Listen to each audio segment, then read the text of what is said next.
우리 옆에 계신 분들하고 인사합니다. 샬롬. 잘 오셨습니다. 오늘 또 이장로님 건강한 모습으로 예배하게 되어 반갑습니다. 어떤 교회 목사님이 새로 부임을 하셔서 성도들에게 첫 설교를 은혜롭게 했습니다. 성도들이 큰 은혜를 받고 우리가 목사님을 참 잘 모셨다 생각을 했어요. 다음 주가 됐습니다. 또 돌아오는 주에 목사님이 강단에서 설교를 하시는데 지난주에 했던 설교 토시 하나 틀리지 않고 동일한 설교를 하게 됩니다. 성도들은 수근거렸죠. 그러나 목사님이 착각을 하셨을 거야 이렇게 생각을 하고 성도들이 그냥 수용을 했어요. 세 번째 주가 돌아왔습니다. 다름이 없이 동일한 본문을 가지고 동일한 설교를 하셨습니다. 이제는 교회 성도들이 술렁거리기 시작했습니다. 그래서 선임 장로님이 교회 분위기를 알고 목사님을 찾아가서 이야기를 하죠. 목사님 왜 3주 내내 동일한 본문으로 설교를 하셨느냐고. 그때 부임한 목사님이 장로님에게 이런 말씀을 했습니다. 제가 한 설교를 여러분은 아직 실천하지 않더군요. 저는 제가 드린 그 메시지를 여러분의 삶 속에 참으로 적용하는 모습을 볼 때 그때 새로운 설교를 시작하겠습니다라고 말을 했다고 합니다. 우리는 수많은 설교를 듣습니다. 그러나 우리의 삶은 여전히 제자리가 아닌가 생각합니다. 저 같은 설교자가 가지고 있는 딜레마는 바로 그런 것 같아요. 강단에서 하나님의 말씀을 전하지만 그러나 성도들은 여전히 변하지 않고 요지부동하는 모습을 볼 때 설교자의 딜레마가 실은 있는 거죠. 마태복음 13장에 보면 비유가 많이 나오는데 그 비유 중에 첫 번째가 씨 뿌리는 비유의 말씀입니다. 오늘 이 말씀을 이해하기 위하여 몇 가지 전이해가 필요한데요. 그 중에 하나가 씨는 무엇을 의미하냐면 하나님의 말씀을 상징합니다. 그리고 밭은 인간의 마음, 이 말씀을 받는 마음을 상징하고 있는 거예요. 그러나 여러분 알다시피 하나님의 말씀은 씨는 문제가 없죠. 하나님 말씀은 완전하기 때문에 문제가 없습니다. 무엇에 문제가 있느냐면 이 씨를 받는 마음의 문제에 따라 열매가 있기도 하고 열매를 거둘 수 없다라는 말씀을 오늘 본문이 우리에게 주고 있는 것입니다. 오늘 예수님은 이 비유의 말씀을 통해서 우리에게 전해지는 하나님의 메시지를 분명하게 주고 있어요. 오늘 본문이 시작되는 마태복음 13장 3절을 우리 다 같이 한번 말씀을 읽는 자가 복이 있다 했으니 한번 읽겠습니다. 시작. 예수께서 비유로 여러 가지를 그들에게 말씀하여 이르시되 씨를 뿌리는 자가 뿌리러 나갈새. 예수님의 첫 번째 비유로 씨 뿌리는 비유를 말씀하고 있는데 오늘 말씀에 보면 씨를 뿌리는 자가 뿌리러 나갔다. 씨를 뿌리러 나갔다 이런 표현을 쓰죠. 예수님 시대 씨를 뿌릴 때는 어떤 모습일까? 1878년 밀레라고 하는 화가가 씨 뿌리는 사람이라는 그림을 그렸습니다. 오늘 본문의 은혜를 받고 그림을 그렸다라는 평론가들의 이야기가 있습니다. 본래 밀라는 신학을 전공한 신학생이었어요. 전도사였지만 화가가 되어 이 그림을 그렸는데 우리가 이 그림을 자세히 보면 이 그림 속에 담겨져 있는 씨 뿌리는 비유에 대한 메시지가 아주 잘 담겨져 있는 그림이라고 볼 수 있습니다. 여기 이 사람의 얼굴이 잘 보이지 않는 부분과 씨를 뿌리는 오른손의 큰 손, 대칭, 비대칭 되는 이 손의 크기와 이 농부가 가슴에 품고 있는 자루의 크기를 통해서 밀레는 씨 뿌리는 비유를 통해 주시는 하나님의 말씀을 그림에 담아내고 있다, 이렇게 평론할 수 있습니다. 여기서 씨 뿌리는 자는 하나님의 말씀을 전하는 자를 의미할 수 있지요. 저 같은 사람, 복음을 전하는 사람들, 우리 모두죠. 우리 모두도 세상 속에서 하나님의 말씀을 전하기 때문에 우리 모두는 어찌 보면 씨 뿌리는 사람일 수도 있다, 이런 생각을 하게 됩니다. 오늘 본문을 자세히 보면 예수께서는 씨가 열매 맺기 위해 필요한 요소 중에 가장 중요한 날씨는 언급하고 있지 않음을 알 수 있어요. 날씨는 네 종류의 토양에 모두 동일하다라는 것을 이야기하고 있는 겁니다. 문제는 바친 마음의 태도입니다. 하나님의 씨의 말씀은 문제가 없어요. 하나님의 말씀은 완전합니다. 근데 문제는 그 말씀을 받아내는 마음의 밭의 종류에 따라 열매가 있기도 하고 열매가 없다라는 말씀을 주님이 하고 계신 것입니다. 예수님은 오늘 본문을 통해 사람들이 가지고 있는 네 가지 밭의 특성을 우리에게 보여주고 있어요. 그 중에 첫째는 길가 같은 마음의 밭입니다. 한번 생각해 보세요. 그림을 한번 보시면 좀 연상이 될 거예요. 팔레스타인 지방의 길가라고 하는 것은 밭과 밭 사이에 난 길을 말해요. 사람들이 오랫동안 밟고 다녀 굳어진 길을 말하는 것이죠. 이 길에는 울타리도 없어서 누구나 원하면 이 길로 목적지를 가는 것입니다. 그렇기 때문에 많은 사람들이 이 길을 통해 왕래가 됐고, 많은 사람들이 이 길을 갈수록 이 길의 땅은 더 굳어져 가는 것이죠. 그래서 이 길가와 같은 땅을 단단한 땅이다. 오늘 성경이 우리에게 주는 메시지가 뭐예요?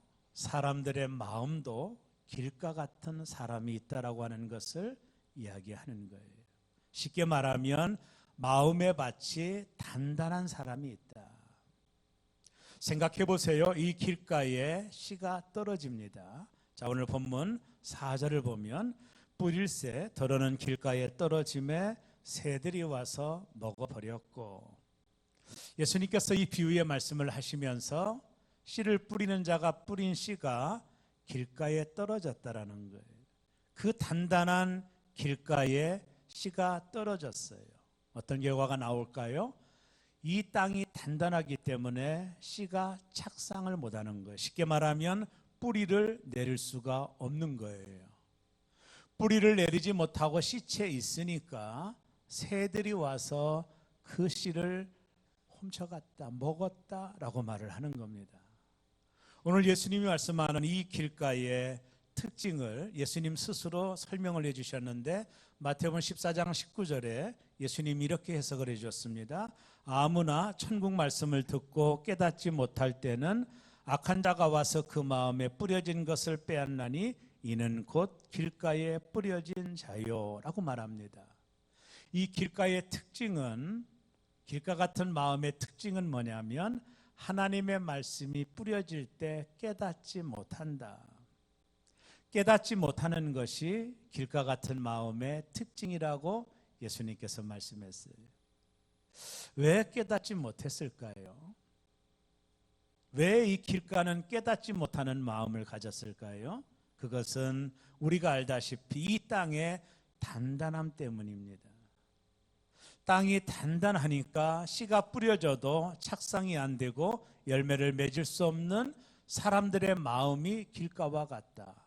이 길가에 떨어진 씨의 특징이 뭐냐면 사람들이 말씀을 들어도 깨닫지 못하다라는 것입니다. 왜 깨닫지 못하는 마음이 됐을까요? 출애굽기 32장 9절에 보면 이런 말이 나와요. 여호와께서 또 모세에게 이르시되 내가 이 백성을 보니 목이 뻣뻣한 백성이로다. 우상을 숭배하는 이스라엘 민족을 향하여 하나님께서 모세에게 주신 말씀이 뭐냐면 이 백성이 목이 뻣뻣한 백성이다. 이 목이 뻣뻣하다라고 하는 말이 마음이 완악하다라는 뜻입니다. 이 길가의 특징이 단단한 것처럼 우리의 마음이 굳어져서 단단한 마음을 가진 사람을 길가와 같은 마음이다라고 이야기할 수 있어요. 왜 마음이 굳어졌을까요? 왜 하나님의 말씀에 씨가 떨어졌을 때 깨닫지 못할까요? 왜 깨닫지 못하는 일이 벌어졌을까요? 그것은 마음이 굳어졌기 때문이다. 왜 우리의 마음이 단단한 길가처럼 굳어지나요? 그것은 우리의 마음에 자기의 논리로 가득 차 있는 거예요. 우리의 마음속에 자기의 판단으로 가득 차 있는 거예요. 우리의 마음에 자기의 고집, 철학, 사상으로 가득 차 있는 것입니다. 이런 사람들의 마음을 길가와 같다, 굳어진 마음이다, 말씀의 씨가 떨어져도 깨닫지 못하게 만드는 고집과 자기 논리, 자기 철학, 자기 사상으로 굳어져 있어서 이 밭에 씨가 아무리 뿌려져도 열매를 맺을 수 없는 마음의 상태를 길가와 같은 마음이라고 말할 수 있는 거예요. 이런 사람들은 어떤 사람들일까요? 잠언 1장 7절에 보면 여호와를 경외하는 것이 지식의 근본이거늘 미련한 자는 지혜와 훈계를 멸시하느니라. 하나님을 경외하는 것이 지식의 근본인데 미련한 자는 길가와 같은 자들은 하나님의 말씀을 멸시하느니라. 왜 하나님의 말씀을 멸시할까요? 자기 생각 때문이에요.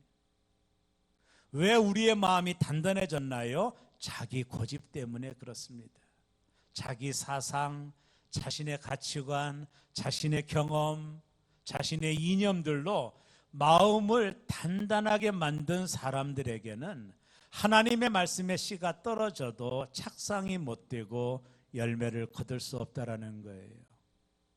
그것이 길가 같은 마음입니다. 씨가 떨어져도 열매를 거둘 수 없으니까, 싹을 틔울 수 없으니까 새들이 와서 그 열매를 빼앗아 가요. 누가복음에는 그 새를 마귀다 이렇게 표현을 합니다. 사단이 뿌려진 마음에, 길가와 같은 마음에 떨어진 씨를, 뿌리를 내리지 못하는 그 말씀을 사단이 빼앗아 간다. 그런 마음의 상태를 길가와 같은 마음이라고 말하는 것입니다. 이 길가는 이 비유 중에 가장 절망적인 마음을 가리킵니다.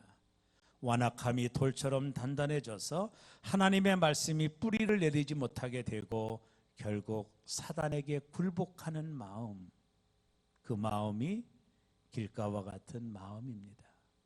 마귀는 우리의 영혼이 구원받는 일을 끈질기게 막아서는 자입니다. 어떤 분들은 하나님의 말씀을 거부하는 태도가 자기에게 있다고 생각하지만 그렇지 않습니다. 배후에는 사단의 역사가 있는 것이죠. 하나님의 말씀이 사람의 마음에 떨어지면 마귀가 찾아옵니다. 마귀는 뿌리 내리려는 씨를 내버려 두지 않습니다. 적극적으로 생명의 역사를 방해합니다. 그 말씀의 씨가 떨어져서 착상하고 뿌리를 내리면 나타날 생명의 역사를 마귀는 그냥 두지 않고 그 씨가 착상하지 못하도록 마귀는 방해를 하는 것이죠. 믿어 구원을 얻지 못하도록 마귀가 방해하는 것입니다. 특히 마귀에게 길가 같은 마음은 표적입니다. 왜냐하면 하나님의 말씀이 뿌리를 내리지 못하기 때문입니다. 그 순간 마귀가 그 말씀을 빼앗아 갑니다. 마귀는 이런 일을 계속해서 반복을 하는 것입니다. 우리의 마음이 길가와 같이 단단한 마음이 되면 내 고집과 내 생각과 내 경험과 내 가치관으로, 내 사상으로 우리의 마음이 굳어져 버리면 아무리 교회에 와서 말씀을 듣는다 할지라도 그 말씀이 뿌리를 내리지 못하고 언제나 길가 같은 사람은 마귀의 표적이 되는 것입니다. 그러나 주도권은 마귀에게 있지 않습니다. 내가 하나님의 말씀을 받아 뿌리를 내리면 마귀는 어찌할 수 없기 때문입니다. 마귀가 강해도 생명의 역사를 차단할 수 없기 때문이에요. 왜냐하면 뿌리는 일은 하나님의 일이기 때문입니다. 마귀는 그것을 막을 수 없습니다. 그가 할 수 있는 것은 뿌려진 씨가 마음에 뿌리 내리지 못했을 때 재빨리 찾아와서 그 말씀을 앗아가는 것입니다. 사랑하는 여러분, 길가의 마음이 어떤 것을 보았습니까? 여러분의 마음은 어떠십니까?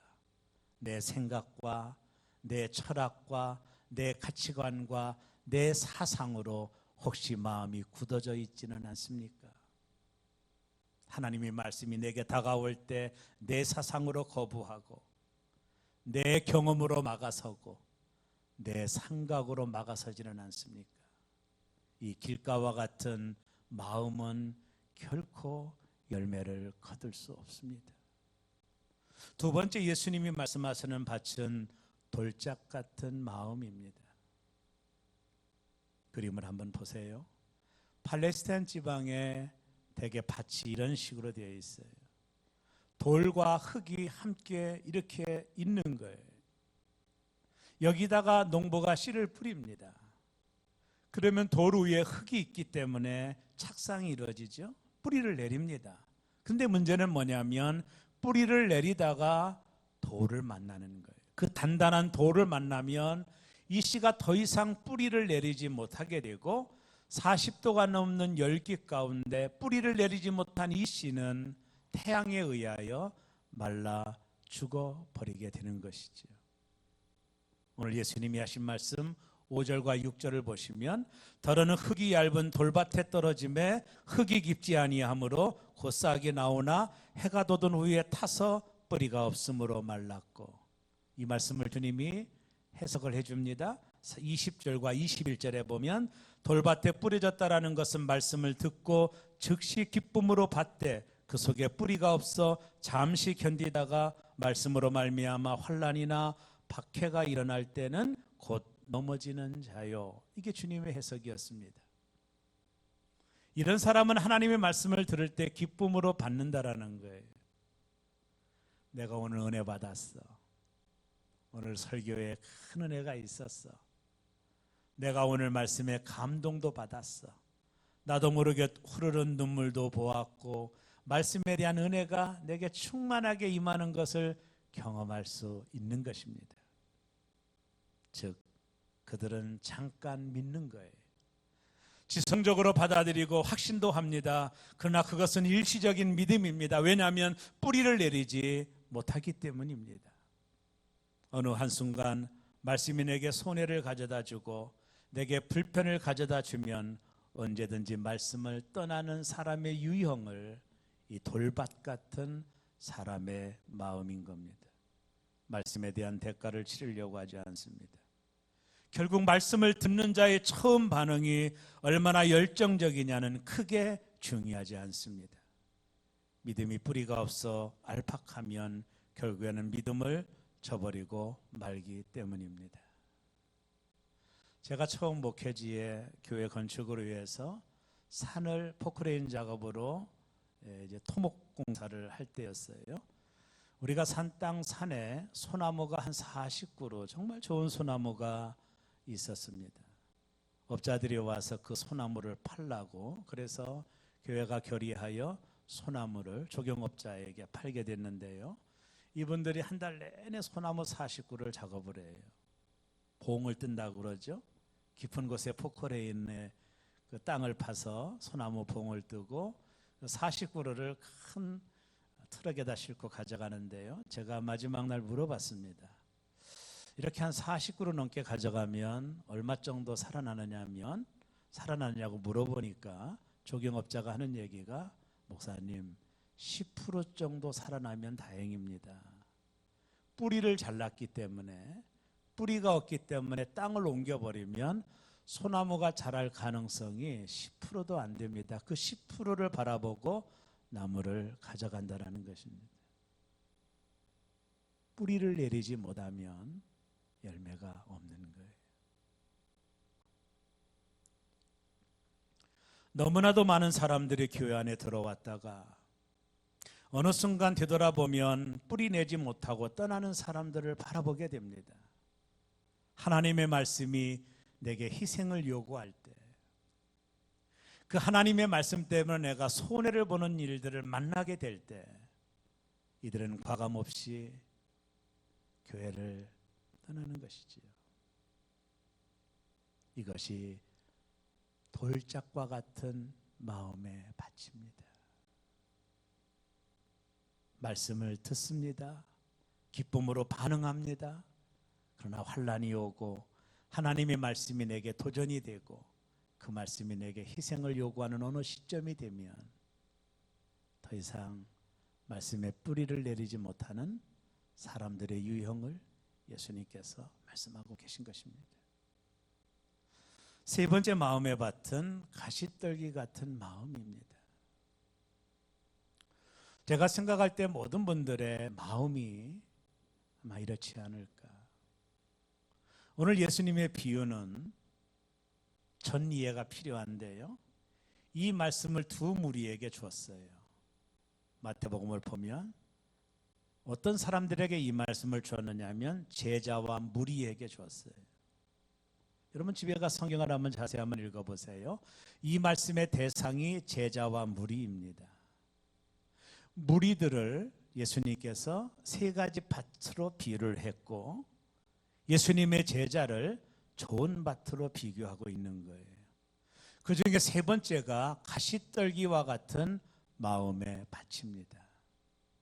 여러분 그림에서 보아서 알다시피 이곳에 씨가 떨어져요. 밑에는 풍성한 밭이요 땅이 있기 때문에 싹이 나고 줄기가 생깁니다. 그렇지 않겠습니까? 근데 문제는 뭐냐면 함께 가시와 그리고 잡초가 함께 자라고 있다는 거예요. 여기서 이 가시밭에 문제가 있는 거예요.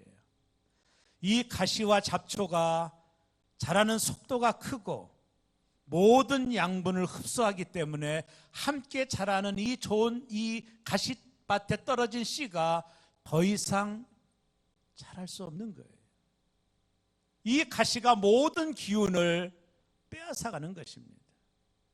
여러분 잡초의 성장 속도가 얼마나 빠릅니까? 모든 기운을 빼앗아 가버리니까 여기에 떨어져서 잘 자라던 이 씨가 결국에는 자라지 못하고 죽어버리는 상태를 가시떨기와 같은 마음이라고 주님이 말씀해요. 오늘 우리가 읽은 7절을 봐요. 더러는 가시떨기 위에 떨어짐에 가시가 자라서 기운을 막았고, 예수님의 이 본문의 해석이 마태복음 13장 22절에서 주님이 이렇게 말씀합니다. 가시떨기에 뿌려졌다라는 것은 말씀을 들으나 세상의 염려와 재물의 유혹에 말씀이 막혀 결실하지 못하는 자요. 예수님의 설명을 들어보세요. 가시밭에 떨어진 씨가 열매를 거둘 수 없는 이유는 바로 두 가지 때문이라고 말합니다. 세상에 대한 염려와 재물의 유혹이 가시가 되어 이곳에 떨어진 씨가 결국에는 열매를 거두지 못하고 죽게 된다는 것입니다. 하나님의 말씀이 내 마음판에 떨어질 때 내가 끊임없는 염려와 걱정을 갖게 되면 이 말씀이 열매를 거두는 데까지 가기가 어려워요. 그래서 성경은 너희 염려를 주께 다 맡겨버리라고 말씀하고 계시는 것입니다. 또 하나는 이 가시가 물질에 대한 욕심, 그것이 큰 기운처럼 우리 안에 작용을 하기 때문에 하나님의 말씀의 씨가 열매를 거두는 데까지 갈 수가 없다라는 것입니다. 누가복음 16장 13절에 보면 너희는 하나님과 재물을 겸하여 섬길 수 없느니라. 이런 사람은 두 마음을 품은 사람이라 정함이 없다라고 말합니다. 야고보서 1장 8절에 보면 두 마음을 품어 모든 일에 정함이 없는 자로다. 마음속에 하나님의 말씀도 자라고 염려와 물질에 대한 욕망도 함께 자라니 이 사람을 두 마음을 품은 자로다.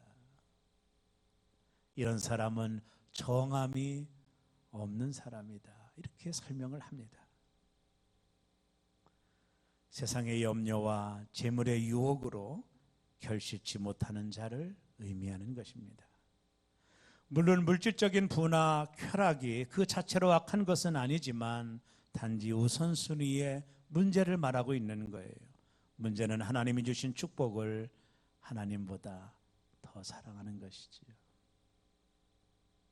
디모데전서 6장 17절에 보면 내가 이 세대에서 부한 자들을 명하여 마음을 높이지 말고 정함이 없는 재물에 소망을 두지 말고 우리에게 모든 것을 주사 능히 후히 주사 누리게 하시는 하나님께 두며,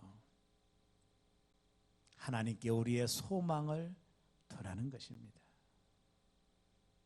사랑하는 성도 여러분, 우리가 하나님의 말씀을 듣고 그 말씀이 잘 자라게 하기 위하여 내 안에 동일하게 작용하는 염려와 세상에 대한, 물질에 대한 욕망이 있는 한 내 안에 떨어진 하나님의 말씀의 씨가 그의 기운으로 인하여 자랄 수 없다라는 것을 우리에게 보여주고 있는 것입니다. 사랑하는 여러분, 여러분의 마음 밭은 무슨 밭이십니까? 마태복음 19장에 보면 한 부자 청년이 예수님을 찾아와요. 내가 어떻게 하여야 영생을 얻을 수 있느냐라는 문제를 가지고 예수님을 찾아옵니다. 그때 예수님께서 너의 재산을 다 팔아 가난한 사람들에게 나눠주고 너는 나를 쫓으라, 내 제자가 되라고 주님이 말씀을 하셔요. 그때 마태복음 19장 22절에 보면 그 청년이 재물이 많음으로 이 말씀을 듣고 근심하여 가니라. 그는 하나님보다 세속적인 가치를 더 사랑했던 사람이었습니다. 진정한 믿음은 돈과 주님을 동일하게 따르지 않는 거예요. 우리가 해야 될 것이 뭐냐면 길가나 돌짝이나 가시떨기 밭에는 열매가 전혀 없었다라는 거예요. 밭의 종류는 다양하지만 오늘 본문이 우리에게 전해주는 메시지는 뭐냐면 길가나 돌짝이나 가시떨기의 밭에는 열매가 없었다라는 것을 보여주고 있는 거예요.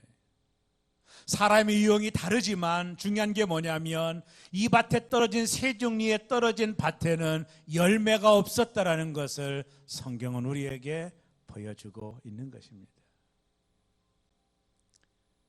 오직 열매를 거둔 밭은 좋은 밭밖에 없어요. 그래서 마지막 네 번째는 좋은 땅과 같은 마음을 의미합니다. 이 밭은 잘 경작이 되어 농작물을 길러내는 밭입니다. 여러분 사진을 보시면 이 밭에 뿌려진 씨의 풍성함을 눈으로 확인할 수 있죠. 오늘 예수님께서 마태복음 13장 8절에 보면 더러는 좋은 땅에 떨어짐에 어떤 것은 100배, 어떤 것은 60배, 어떤 것은 30배의 결실을 하였느니라. 좋은 밭에 떨어진 이 씨는요 30배, 60배, 100배의 열매를 거두었다라고 말씀하는데 이 네 종류의 밭 중에 열매를 거둔 밭은 4분의 1입니다. 나머지 세 밭은 열매가 없었고 오직 이 좋은 땅에 떨어진 씨만이 열매를 거두었다라는 사실입니다. 오늘 예수님께서 23절에 이렇게 설명합니다. 좋은 땅에 뿌려졌다라는 것은 말씀을 듣고 깨닫는 자니 결실하여 어떤 것은 100배, 어떤 것은 60배, 어떤 것은 30배가 되느니라 하시더라. 좋은 땅에 떨어졌다라는 것은 말씀을 듣고 깨닫는 것이다. 우리가 아까 말했죠. 길가는 왜 그랬어요? 깨닫지 못함으로. 그러나 좋은 땅에 떨어진 씨는요 하나님의 말씀을 듣고 깨닫는 자라고 말하고 있는 거예요. 왜 깨닫게 됐을까요? 이 땅이 좋은 땅이기 때문에, 길가같이 완악한 땅이 아니기 때문에, 돌짝과 같이 단단한 땅이 아니기 때문에, 가시떨기와 같이 가시로 굳어진 땅이 아니기 때문에 이 땅에 떨어진 씨가 30배, 60배, 100배의 열매를 맺느니라고 말하고 있는 거예요. 오늘 본문이 동일하게 기록된 누가복음 18장 15절에 보면 좋은 땅에 있다는 것은 착하고 좋은 마음으로 말씀을 듣고 지키어 인내로 결실하는 자니라 그랬습니다. 좋은 땅이 뭔지가 드러났죠? 좋은 땅은 착하고 좋은 마음이 있는 땅입니다. 이 말과 반대는 악하고 나쁜 마음이라는 것을 알 수 있겠죠? 하나님의 말씀을 들을 때 착하고 좋은 마음으로 듣는 것이 필요합니다. 내가 오늘 하나님의 말씀의 은혜를 받아야지. 내 마음을 부드럽게 하고 나의 완악한 마음을 좀 내려놓고 나의 생각과 철학을 좀 내려놓고 스펀지와 같은 마음, 좋은 마음, 그 마음으로 하나님의 말씀을 깨닫는 것입니다. 여러분, 저는 설교자로 좋은 마음이 뭔지를 좀 알 수 있을 것 같아요. 벌써 좋은 마음을 가진 사람들은요, 특징이 있어요. 두 눈을 떠서 목사를 항상 쳐다봅니다. 그리고 얼굴에 미소를 띄워요. 은혜 받고 있다라는 표시를 합니다. 이게 나쁜 마음이 뭘까요? 목사를 쳐다보지 않습니다. 이 사람들의 눈은 째려봅니다. 째려가 맞나요? 째려봅니다. 옆에 있는 분 보세요. 째려보고 있나? 그리고 고개를 숙입니다. 이 사람들은 나쁜 마음이에요. 완악함이 가득 차 있어요. 자기 철학으로, 자기 생각으로, 자기 가치관으로 마음이 굳어져 있어요. 벌써 말씀을 전하면 말씀이 튕겨오는 것을 느낄 정도예요. 좋은 밭은 뭐냐면 조악하고 좋은 마음이에요. 우리 새롭게 모든 성도들이 하나님 말씀을 들을 때마다 착하고 좋은 마음으로 말씀을 듣기를 주의 이름으로 축복합니다. 나쁜 마음은 팔짱을 끼고 오늘 저 목사가 무슨 실수를 하나 이렇게 쳐다보는 사람. 그 밭이 좋지가 않아요. 단단하게 굳어져 자기 생각으로. 말씀이 들려오면 방어를 합니다. 내 생각에는 틀려, 내 경험에는 틀려. 이 굳어진 마음이 있는 거예요. 나 우리 새롭의 모든 성도들이 착하고 좋은 마음 갖기를 주의 이름으로 축복합니다. 제발 좀 부정적인 모습으로 말씀을 받지 않기를 바라요. 편견의 마음을 가지고 말씀을 받지 않기를 바라요.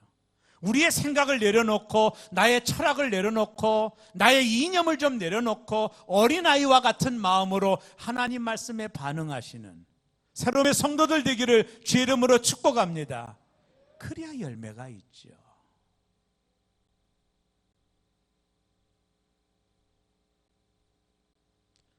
착하고 좋은 마음이에요. 저처럼 웃어보세요. 한번 웃어보세요. 싸우고 오셨어요? 왜 이렇게 저를 째려보시나요? 좋은 마음이 아니에요. 어린아이와 같은 마음으로 내가 오늘 강단을 통해 하나님이 주시는 그 말씀을 내가 마음에 꼭 심고 가야지. 좋은 마음이. 그리고 뭐라고 말합니까? 듣고 지키어. 듣고 지키어. 인내로 결실하는 자니라. 사랑하는 새롬의 성도 여러분, 여러분의 마음은 어떤 마음입니까? 제가 모두에 말했죠. 이 말씀은 제자와 무리에게 줬다고요. 예수님의 제자들에게는 이 비유를 풀어줬어요. 무리에게는 이 비유를 풀어주지 않았어요. 무리는 누굽니까? 길가 같은 사람들입니다. 돌짝 같은 사람입니다. 가시떨기 같은 사람입니다. 이런 사람들은 하나님의 말씀을 늘 들어도 열매가 없어요. 열매가 있을 리가 있나요? 길가 같은 사람은 마귀가 말씀을 빼앗아 가니, 돌짝 같은 사람은 그 단단함이 뿌리를 내리지 못하게 하니, 가시떨기 같은 마음은 염려와 물질에 대한 욕심이 하나님의 말씀을 자라지 못하게 만드니 열매가 없죠. 오직 좋은 밭에만 30배, 60배, 100배의 열매가 맺어지는 것입니다. 사랑하는 여러분, 여러분이 하나님의 말씀을 들을 때마다 착하고 좋은 마음 있기를 주의 이름으로 축복합니다. 제발 말씀에 대한 부정적인 반응을 보이지 않기를 바랍니다. 목사가 이단 얘기하지 않는 이상 하나님의 말씀을 내 마음에 잘 받아들이고 좋은 마음으로 받아들이고 그 말씀을 삶에 실천하고 끝까지 인내함으로 인하여 30배, 60배, 100배의 열매의 풍성함을 누리는 우리 모두가 되기를 주의 이름으로 축원합니다. 요한복음 15장에 보면 예수님이 이렇게 말씀했습니다. 포도나무 비유를 통해 너희가 열매를 많이 맺으면 아버지 하나님께서 영광을 받으실 것이요 너희가 내 제자가 되리라.